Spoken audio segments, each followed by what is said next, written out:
I'm sometimes tempted to wonder, what's the point of philosophers? And then I remember Dan Dennett, and all is revealed, all is answered. Dan, I said that Jerry Coyne was my guru since John Maynard Smith died with respect to evolutionary genetics. Dan Dennett is my guru with respect to clear thinking and whether an argument that I want to put forward works, whether it's silly, whether it's obvious. I would always go to Dan in the way that I used to go to John Maynard Smith as a mentor and as a dear friend. He's one of the participants in the Four Horsemen DVD, which Josh produced, and it's a very great pleasure to me to invite him to speak to us today.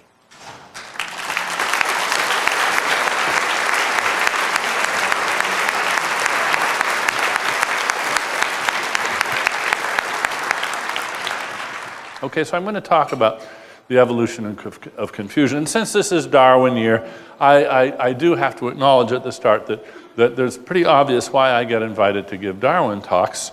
I seem to be getting to look more and more like him as time goes by. And he is my hero, so a nice person to look like.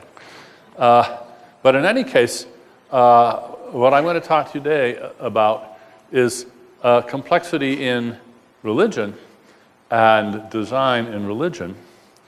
And earlier today, or no, yesterday, we heard P.Z. Myers talk about complexity in design.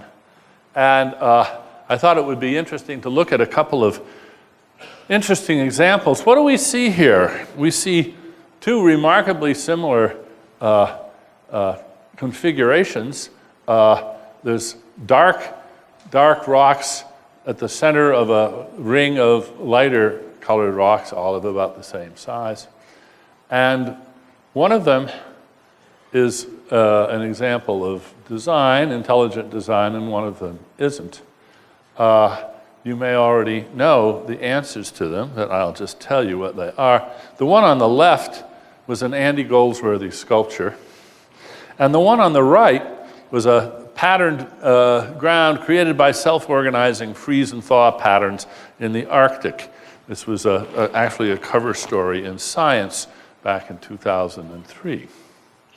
Now, if you want to know how those are made, you have to sort of reverse engineer them. In both cases, there's a process. In one case, there is a plan, an organized, represented plan. In the other case, absolutely not. It's just a physical process and doesn't involve any life at all. And in fact, here's a few more examples. You might want to guess which of these are designed and which not. The one in the upper left and lower right are both not designed. Those are both formed just by natural tidal actions on certain sorts of coastal waters. And the other two are designed, and again, we have an Andy Goldsworthy sculpture on the upper right. If you don't know his work, I highly recommend it. It's beautiful. And we can reverse engineer the rock system, and there's even a computer simulation that was done which showed how those rocks came to take on the remarkable pattern that they did.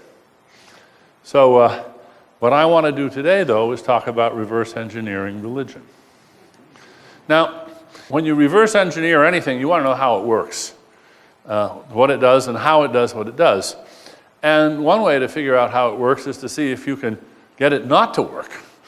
See if you can break it or induce pathology in it, and then learn something about how it works from how it fails to work when you can induce pathology. This is a well-established methodology across science, in fact, and particularly in the area that I have spent really most of my sort of scientific research time, and that is in cognitive neuroscience, cognitive science, where we often use experiments of nature where we have human beings who have suffered in one way or another. They've suffered brain damage or they've been subjected to one horrible or very unusual regime or another, or it may just be sitting in some psychologist's lab and having various things flashed at them for a while, and then you learn something about how the machinery works by seeing what kind of pathology or failure you can induce in the system. In fact, if you couldn't do that, you'd be hard-pressed to distinguish what you see from just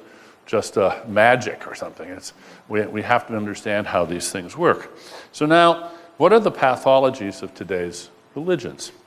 Well, how about preachers who are atheists? That would seem to be a fairly pathological state of affairs for a religion to have atheist preachers. And of course, there's lots of former preachers who are atheists. In fact, there's some in this room. And those in this room who would like to talk to me afterwards about their own experiences, I'd be very pleased to add you to our database. But we're mainly interested in preachers who are still in the pulpit, who still have parishes, who are still preaching. And so we're looking at closeted, non-believing atheists, clergy who are, closeted, non-believing clergy.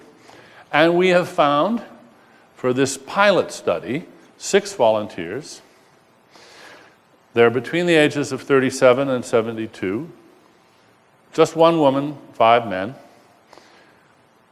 For ease of exposition, I'll say there's 3 liberals and 3 literals. That is to say, the literals came from quite conservative religious backgrounds where they tended to be literalist about the reading of the Bible. And the 3 liberals came from liberal churches where the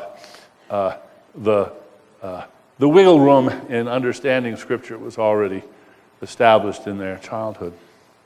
So we have a Presbyterian, an Episcopalian, and a United Church of Christ for the liberals, a Methodist, a Baptist, and a Church of Christ for the literals. Now we haven't yet found a good Mormon or a Roman Catholic, but that may be phase 2. We're pretty sure they're out there if they would be willing to participate. These are, needless to say, deeply confidential, entirely secure, but in-depth interviews, 3 long interviews by a very experienced interviewer, Linda Lascola, who's a psychiatric social worker with many years of experience as a professional interviewer and qualitative researcher. By the way, it's particularly fitting I tell you a bit about this here, because she sent me an email a little bit more than 2 years ago about this, and we met at the AAI conference in Washington, where we agreed to join forces on this project. So it's thanks to the AAI that this thing never happened at all. Now, what are the questions that need answering? One of them is why there are atheist clergy at all.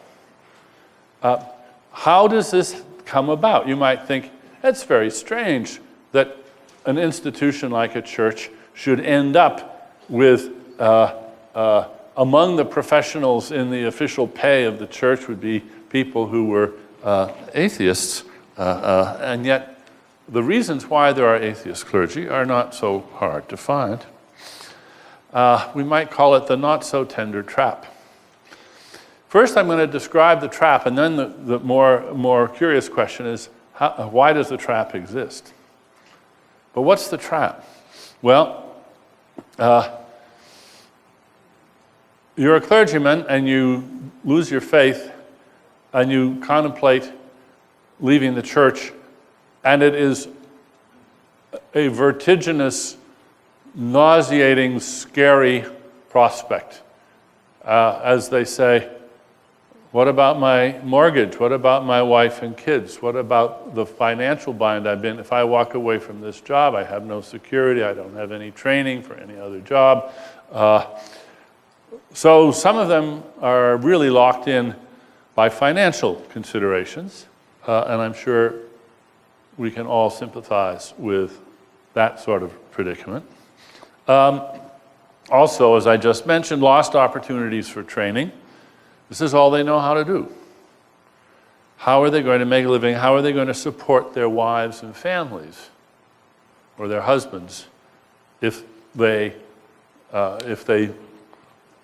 come out as atheists. Then, of course, there's the Concord fallacy.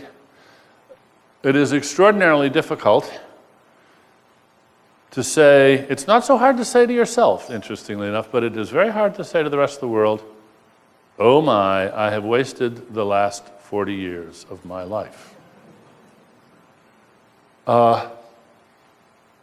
It takes a very strong person, I think, to announce that to the world. But I think, in fact, there is, in a way, a more heartening reason why these people stay in the ministry. It's because they are basically very good people, and they're trapped, and they don't want to hurt people, and there are a lot of people for them to hurt. Their families, their friends, their associates. Here's a quotation from one of them. There have been times when I'd say, you know what, I'm just going to tell everybody, and whatever happens, happens. And then I think, gosh, I can't do that. I think I could handle it, but it's other people that I'm worried about. Or one man talking about his wife, and he's saying, it's just going to turn her life upside down. So these are people caught in an excruciatingly tight trap and dealing with it one way or another. Now, in the case of our small self-selected sample, my own guess is that at least half of them will soon take a deep breath and take the plunge and go public and let the chips fall where they may. But at least two of them are in it for the duration and profess to be content and happy. And they have their reasons, they have their, you might say they're their rationalizations, or you might say, no, given their current predicament, this is the morally right thing for them to do, and they are right to do it. They do more good and less harm if they stay and, in effect, sacrifice their own integrity and their own honesty and live out a lie rather than reap the consequences of revealing the truth. There are 6 very different cases, and they're really quite moving when you read these interviews. And may I say, Linda Lascola is one heck of a good interviewer. I read the transcripts, and I think, boy, oh boy, I couldn't have conducted this good an interview, not by a mile. She's extremely good at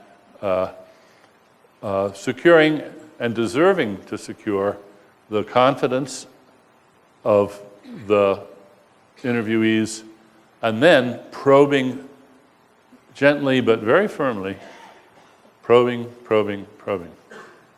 By the way, if you haven't seen it, another nice example of the same sort of thing is the television episode where Richard interviewed Father George Coyne, and very respectfully held his feet to the fire, and you watch this really very intelligent and lovely man, George Coyne, the Roman Catholic priest who's also the royal, well, not the royal astronomer, but the Vatican was the Vatican astronomer.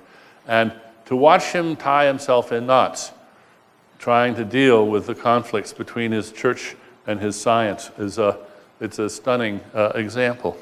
I have to say that our 6 ministers are not in the same intellectual league as George Coyne. They're good people, but they're not very good thinkers. But sometimes you learn a lot from people who are not that good thinkers because you see what they rely on, how they think about these things. It's interesting that some of them are quite bookish, a few of them. I'm sure Christopher Hitchens will be delighted to learn that it was reading God is Not Great, which was the tipping point for one of them. I think that would surprise a lot of people, but no, that was it. That's what did the job in one case. And the God Delusion was also on the reading list of at least half of them, so that our books are getting through, even to the clergy.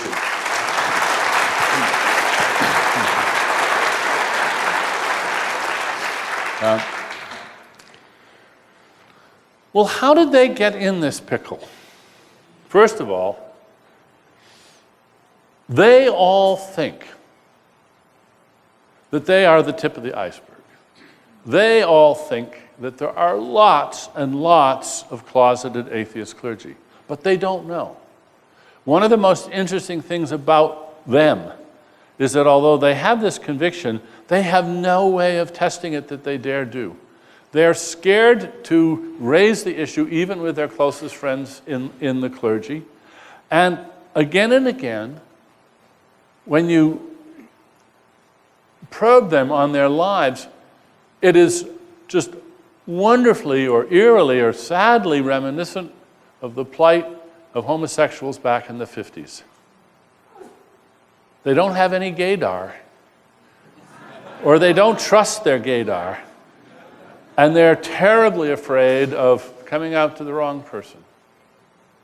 And so they adopt all the usual circumlocutions, and it's these wonderful cases of sort of plausible deniability. They'll get together and they'll say, you know, my uncle, I got an uncle who thinks da-da-da-da-da-da-da. What do you think of that? Well, they're talking about themselves. And probably the person they're talking to knows that. And they go on with a discussion like this, and it's all veiled, so there's always deniability. It's always no mutual knowledge there. And that's in itself a very interesting thing. But how did they get into this pickle?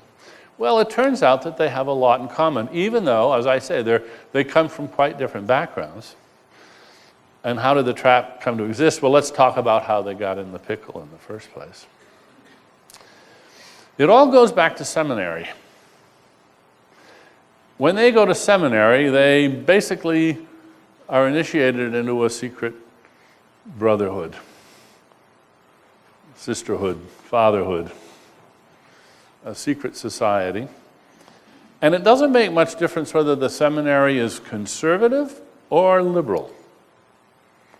What happens is that these are young people, you may know some, idealistic young people. They've been raised in a church, they've been going to church all their lives, and they've decided the life of the church is for them. They study religion maybe in college, and then they go to seminary. Or maybe they go straight to seminary without doing a college. But what they find at the seminary, as one person said, oh, you can't go through seminary and come out believing in God. Now that's almost surely a bit of bravado, a bit of exaggeration. But the point that he was making is really quite striking. Everywhere you go to seminary, you have Bible studies. And this is the history of biblical scholarship. It's textual criticism. And they learn about how the various texts were written, when they were written, how we know they were written, and what happened next, and which borrowed from which.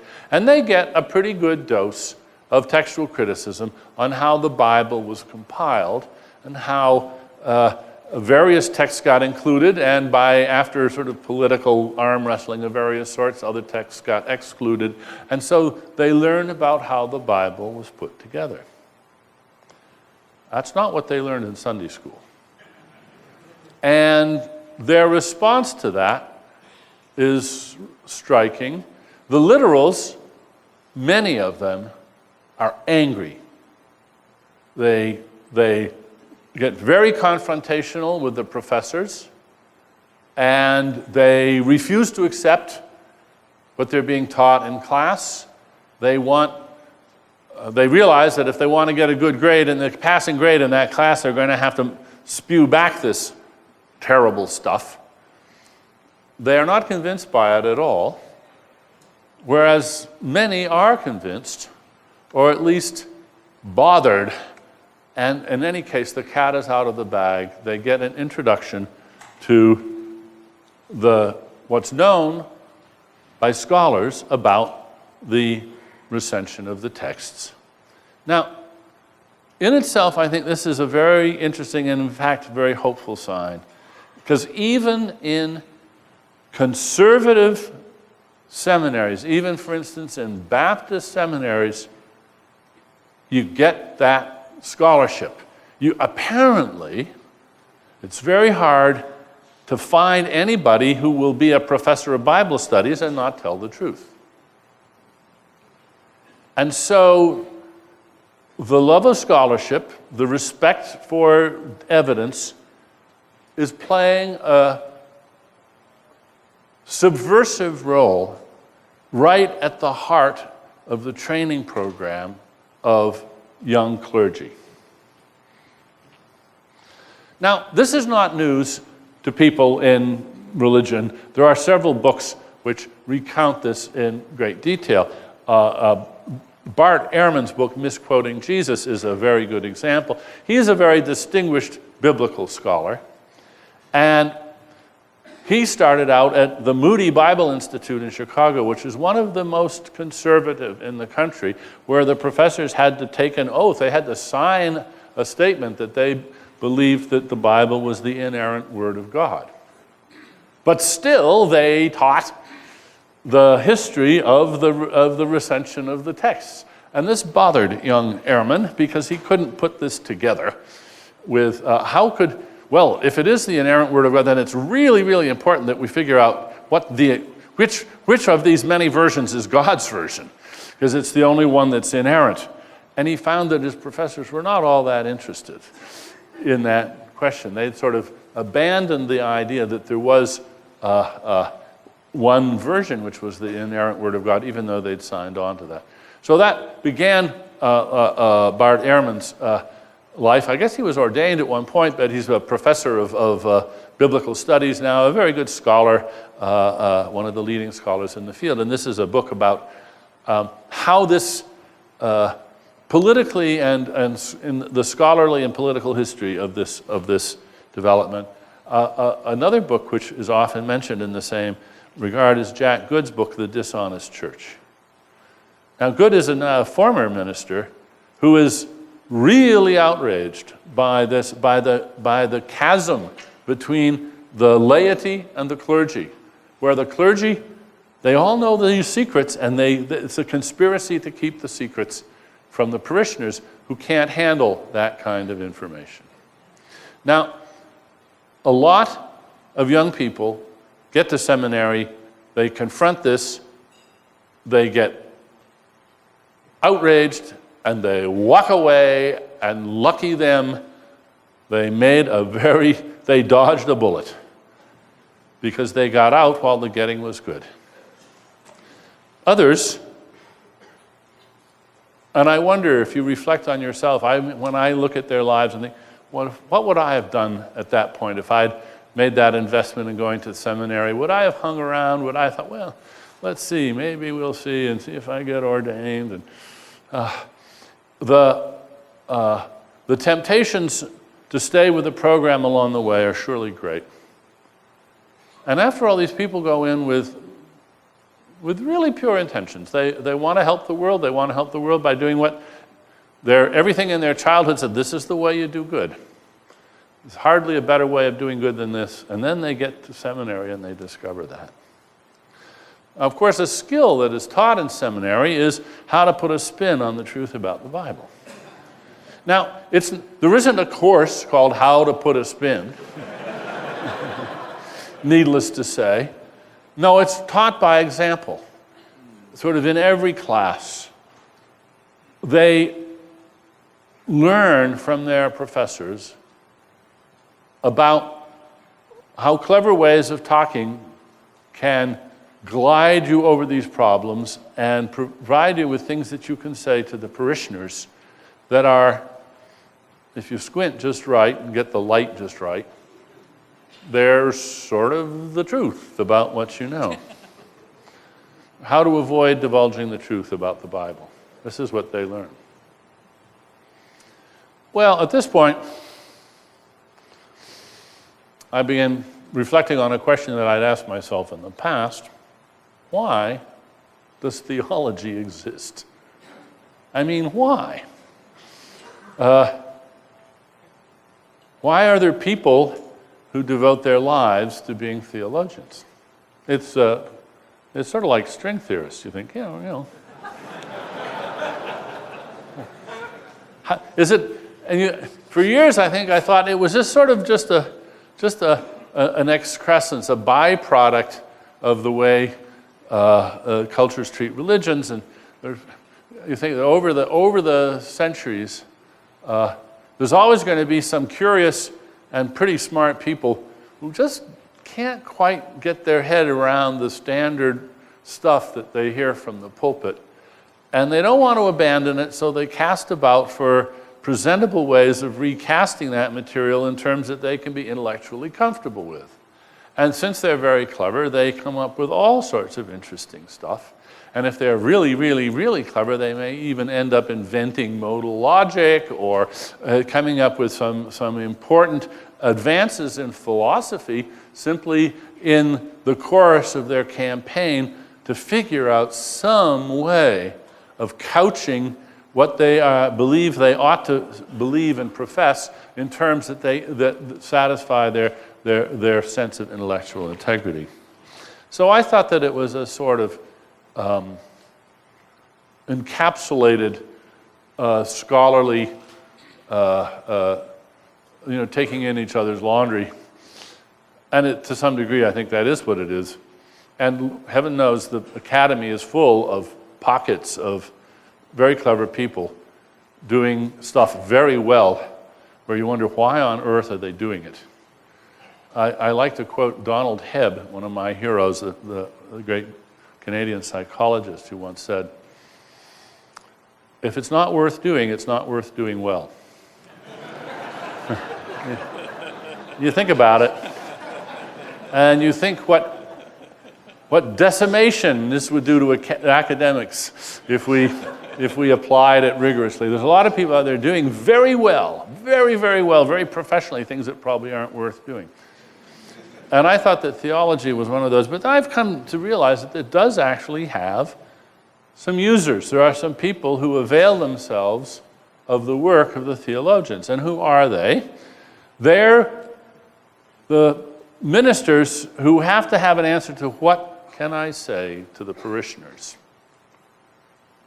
And so they're actually quite eager to read the latest theology.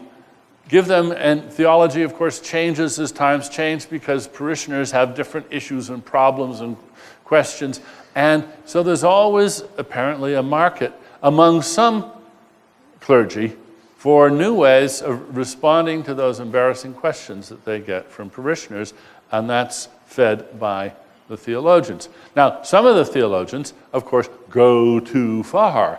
You have people like Bishop Spong and Don Cupid, who are as close to being explicit atheists as you could get, and are derided and reviled as atheists by many Christian leaders, but just as much honored by others for their liberating and refreshing and wonderfully insightful views on the nature of religion. In other words, what I'm saying is that what theology is a compilation of ways of not coming clean about the whole enterprise. Or, as you might say, theologians are religion spinmeisters.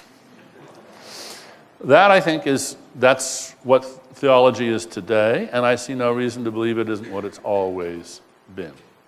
I see that as its raison d'etre. Now, let's consider the canons of good spin. It is not a barefaced lie. You have to be able to say it with a straight face. Very important, it has to relieve skepticism without arousing curiosity. Oh, I get it.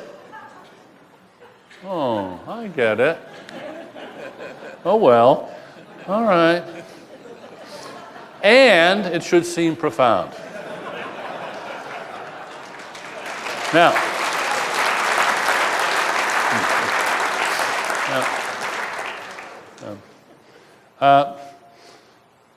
you've been introduced to some new terms. Kipple was one, and Granfalloon was the other. Yeah. Well, I want to introduce a term of my own that I coined some years ago, and that's deepities. Now, I didn't invent the word itself. The teenage daughter of a colleague of mine did. He came in to see me one day and he said, well, last night at supper, around the dinner table, I was holding forth on, I can't remember what the topic was, but I said something that I thought was rather important and profound, and my daughter Alex said, ooh, Dad said a deepity. And ever since he told me that story, I thought, oh man, deepities, I like that idea. Yeah, Dad said a deepity. So what's a deepity? I've taken it beyond just the term itself, and I've given it a definition. So a deepity is a proposition that seems to be profound because it's actually logically ill-formed.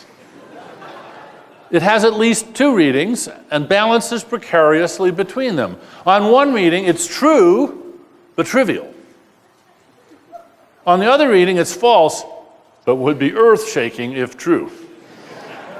And so what happens is, you hear it, and you think, oh, that seems true. Oh my gosh, whoa.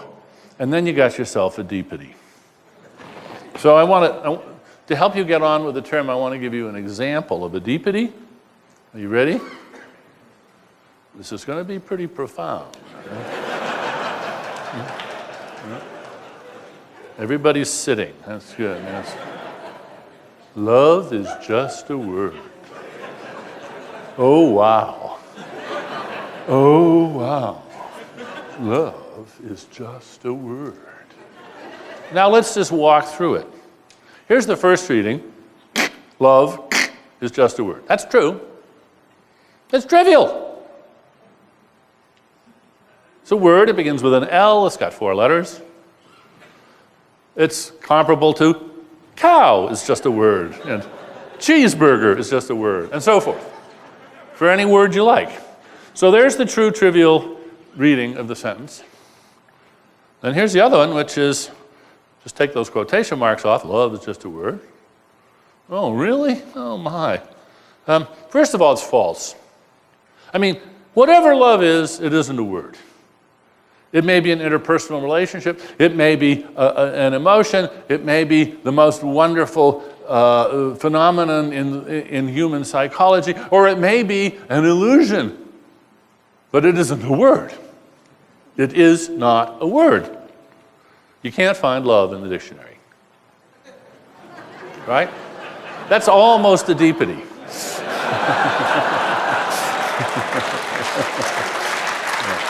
Now, or maybe that would be a good country western song, you know? So,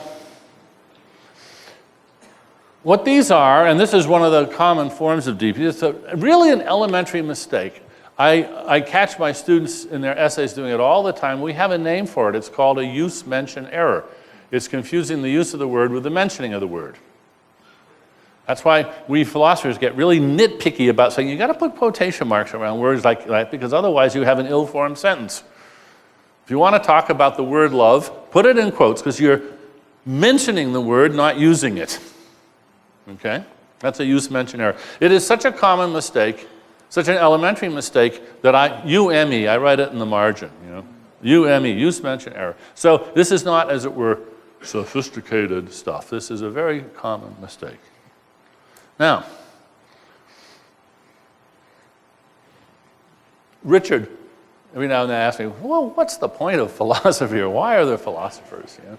So here's a little example of some philosophers at work. Okay? Gottlob Frege, one of the great fathers of modern logic, famously and notoriously and perplexingly said, the concept horse is not a concept. This is paradoxical.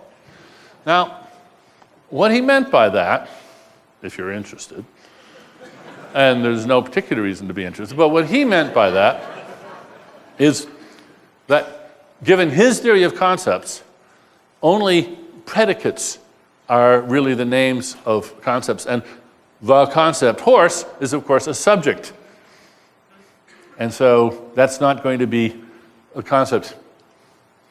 Is a horse, on the other hand, is a horse, that is a concept.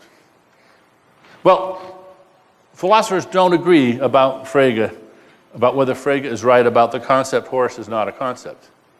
There's a lot of literature debating that. But what every philosopher, I think, agrees on is that the concept horse is not a horse.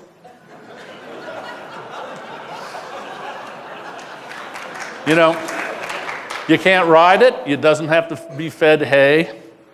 It's a concept. Now, if you make the mistake of thinking that the concept horse is a horse, then you're making a sort of use-mention error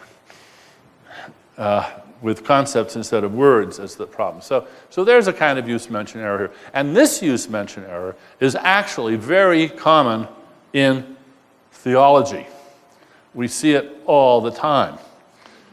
Now here's Karen Armstrong. She wrote a book back in 1993 called A History of God. A History of God. Compare it with A History of the Easter Bunny or A History of Superman. Now, what she's really talking about, of course, is the history of the concept of God, or the history of the concept of the Easter Bunny. The concept of the Easter Bunny changes over the years, but in case you didn't know it, there is no Easter Bunny. So I'm sorry to shatter your illusions, but there is the concept of the Easter Bunny. How many of you believe in the Easter Bunny? Oh, how many of you believe in the concept of the Easter Bunny? We all do, yeah. Atheists believe in the concept of Easter Bunny. And we can believe in the concept of Superman without believing in Superman.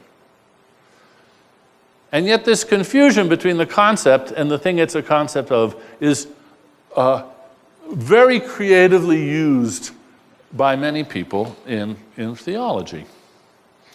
Robert Wright just published a book called The Evolution of God. The whole book is one long attempt to sort of fog over the fact that all he could really be talking about at best is the evolution of the concept of God. But he wants to sort of sneak it in so that you think he's actually talking about the evolution of God, not the evolution of the concept of God. If he'd written a book called The Evolution of the Concept of God, first of all, a lot of people would sort of yawn.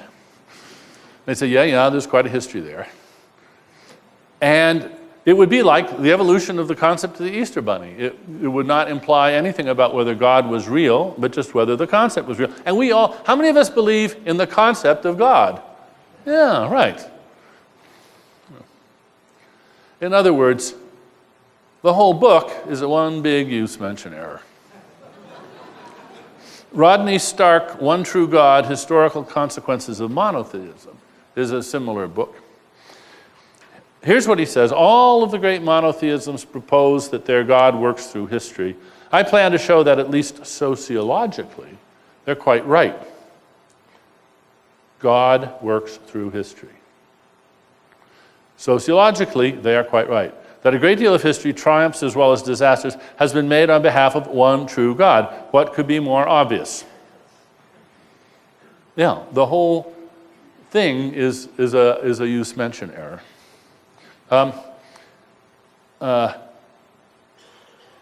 Here's one of our interviewers. God is literally what we would call a metaphor. Oh, well, I don't know about you, but I believe in metaphors. So I guess I can say I believe in God. If God's a metaphor, hey, that's easy.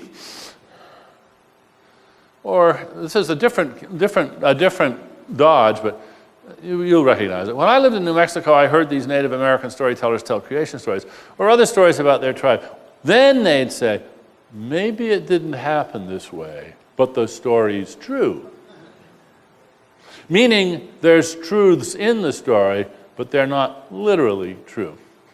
This, of course, is a very well-known turn of phrase in many versions. It spreads effortlessly. It seems to be, I guess it's what I would call a good trick. It's discovered again and again and again. You don't even have to copy it from others. It's such an obvious move to make when you're pressed with an awkward question. Here's another quote from one of our interviewees. I define God as the process of creativity within evolution and human history that makes for greater humanization. This is clearly one of our liberals. Now, I think about this, I think, oh, well, if that's how God is defined, I think I believe in God. I think Richard probably believes in God. If what it is the process of creativity within evolution and human history that makes for greater humanization, well, I guess so. So if that's what God is, then that's another way of saying that you believe in God. And then Rodney Stark again. Rodney Stark is an interesting person because he's a very clever man, writes, he's really a sociologist, writing about religion.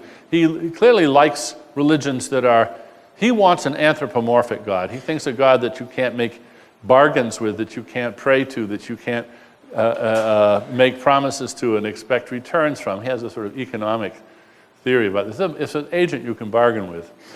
And if that's not your God, then he's just not interested. It's not a God for him.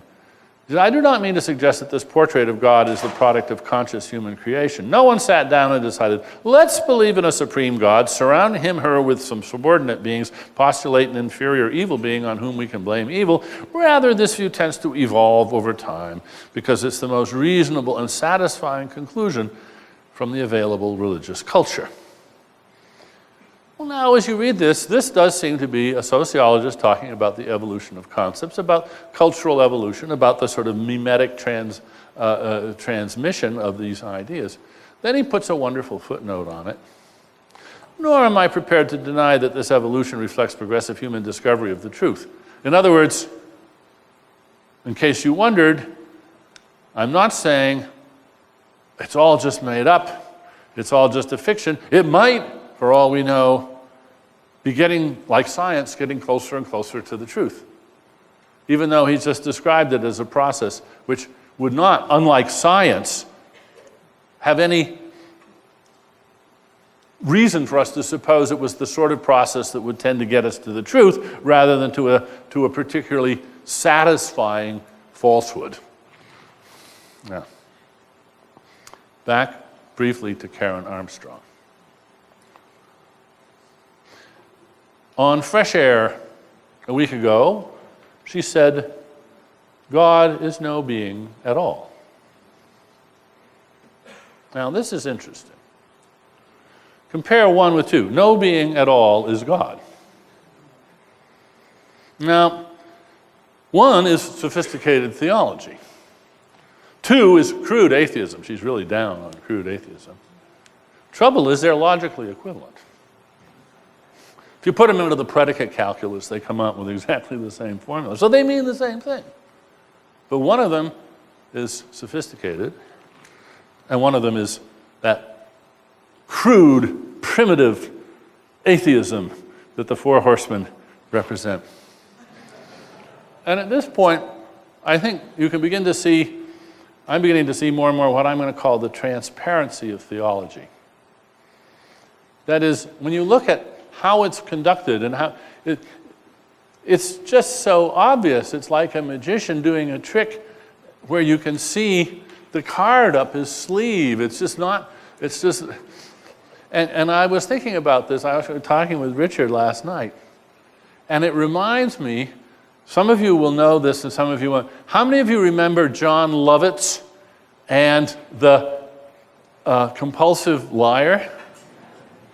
Ah, yes. So I'm going to do my John Lovitz inspired, here's Karen Armstrong. through the eyes of John Lovitz. Terry Gross says, well now, Karen, do you believe that God exists? Oh, now I think that's the wrong question. I really think, because you see, that supposes that God is a being that might exist or not.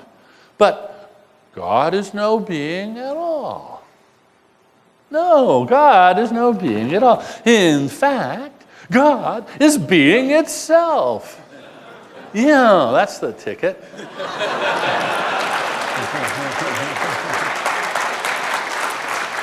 Moreover, God is being no, even more.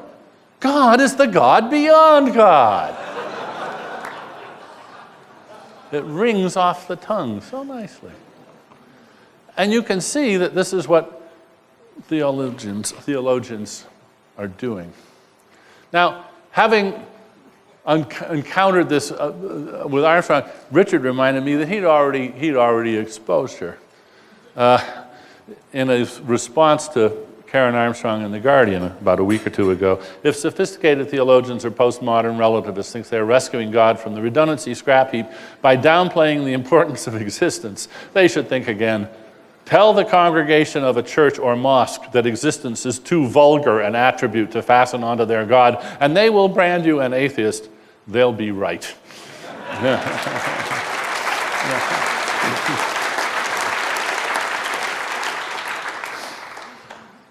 I love this quote, God is so great that the greatness precludes existence.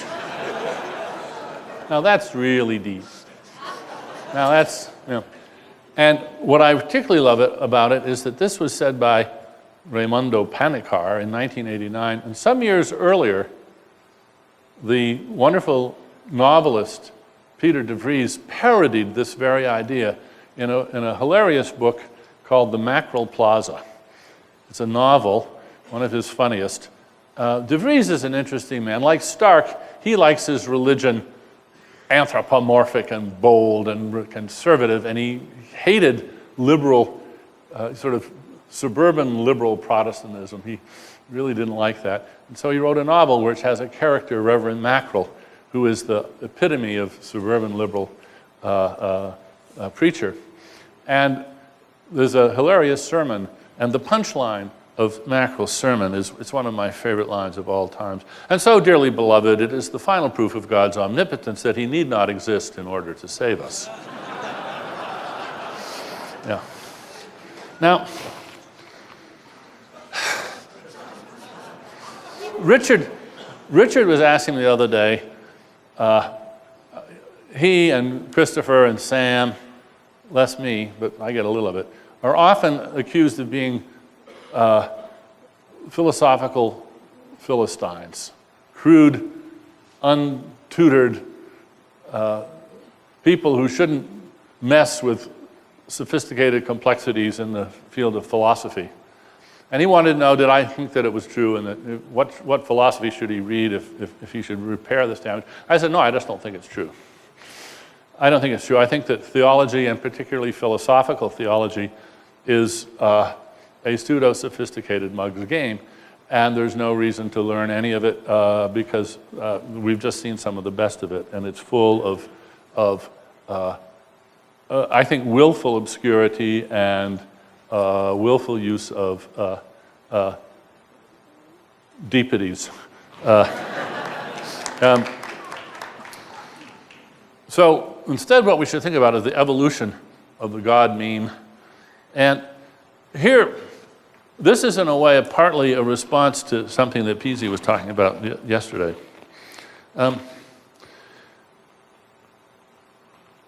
The trap that traps these poor people in the role of closeted, non-believing clergy is cunningly designed to hold them. It is a well-designed trap, but nobody designed it. There's no mastermind. There's no ringleader. There may be individuals who have a very good idea about it and who want, for their own reasons, to perpetuate it, but that's not necessary.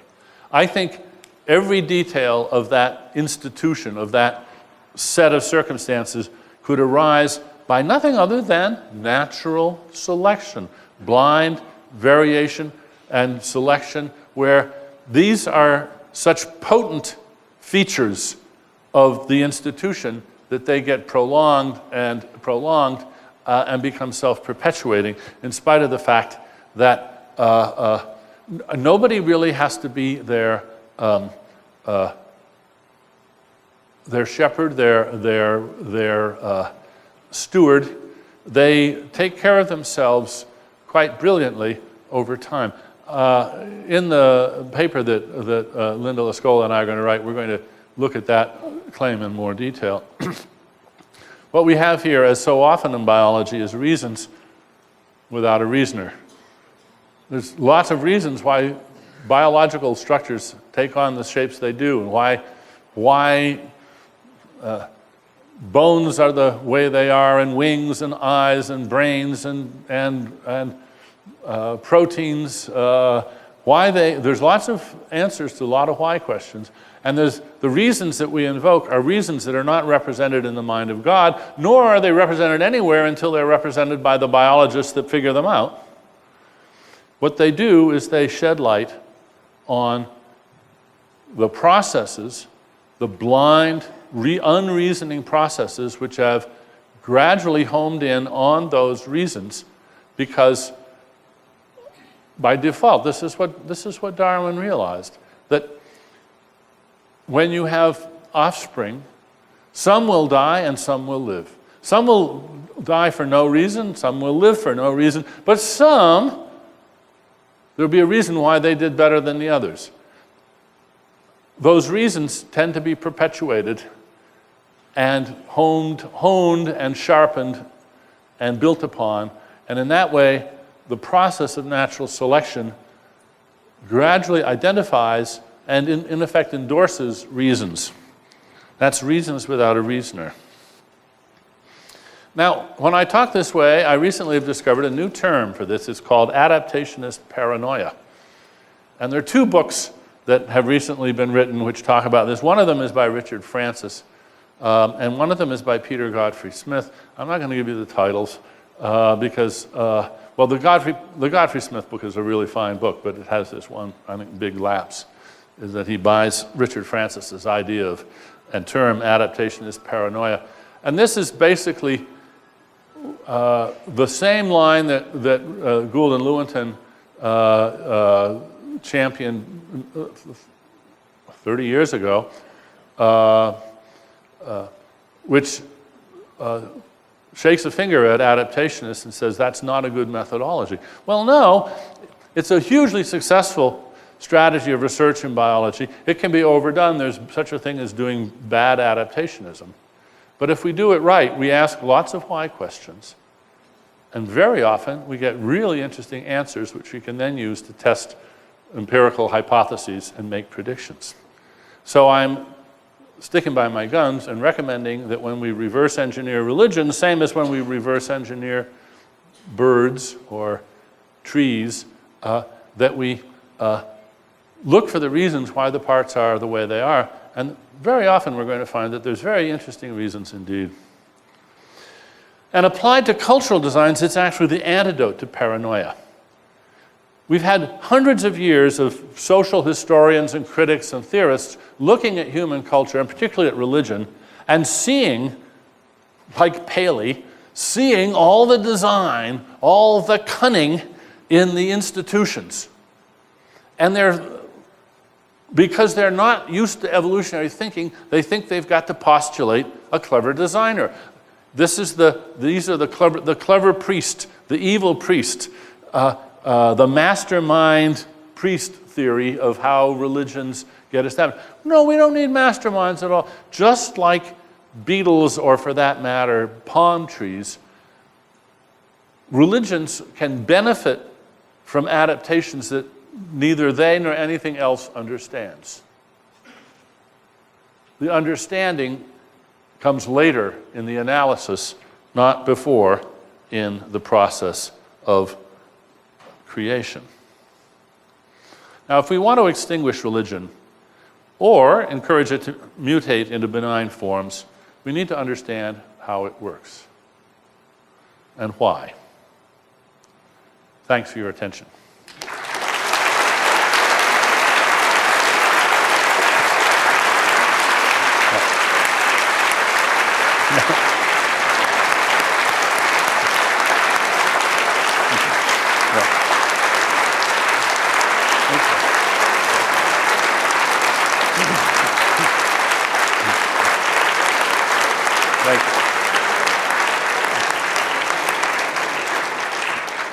I never listened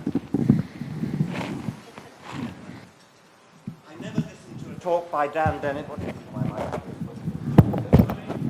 I never listened to a talk by Dan Dennett without my mind racing and exulting in the sheer joy of intellectual exercise.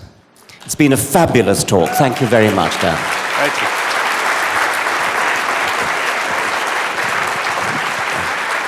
I'm afraid we have overrun time rather severely.